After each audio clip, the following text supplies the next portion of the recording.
નમસ્કાર મિત્રો, મારી આ ચેનલમાં તમારું સ્વાગત છે। હાલ એક ખૂબ જ દુઃખદ સમાચાર સામે આવી રહ્યા છે। રાજ્યમાં વધતી જતી હિટ એન્ડ રનની ઘટનાઓના લીધે અવારનવાર નિર્દોષ લોકોને જીવ ગુમાવવાનો વારો આવે છે।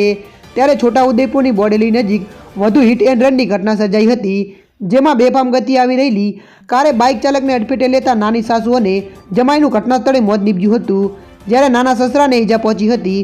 અકસ્માતની જાણ થતાં સ્થાનિક પોલીસની ટીમ ઘટના સ્થળે દોડી આવી હતી અને મૃતકોની ડેડ બોડીને પોસ્ટમોર્ટમ માટે મોકલી દીધી હતી।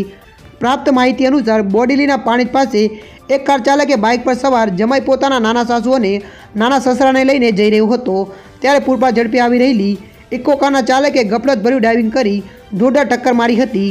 કારની ટક્કર વાગતા બાઇક સવાર ત્રણેય લોકો ફંગોળાઈને નીચે પટકાયા હતા। આ અકસ્માતમાં જમાઈ સાસુ નાયકા અને નાની સાસુ સવિતાબેન નાયકાનું ઘટના સ્થળે મોત નીપજ્યું હતું, જ્યારે નાના સસરા કલજીભાઈ નાયકાને ગંભીર ઇજાઓ પહોંચી હતી। અકસ્માતની ટક્કર એટલી ભયંકર હતી કે ચીસો સાંભળીને આસપાસમાંથી લોકો દોડી આવ્યા હતા અને ઇજાગ્રસ્ત કલજીભાઈ નાયકાને તાત્કાલિક હોસ્પિટલ ખસેડ્યા હતા।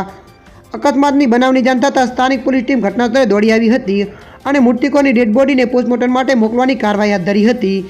ત્યારે મિત્રો, હાલ માટે આટલું। મળીશું નવી અપડેટ સાથે। જો તમને અમારો વિડીયો પસંદ આવે, લાઇક, શેર અને સબસ્ક્રાઈબ કરી નાખજો। ધન્યવાદ।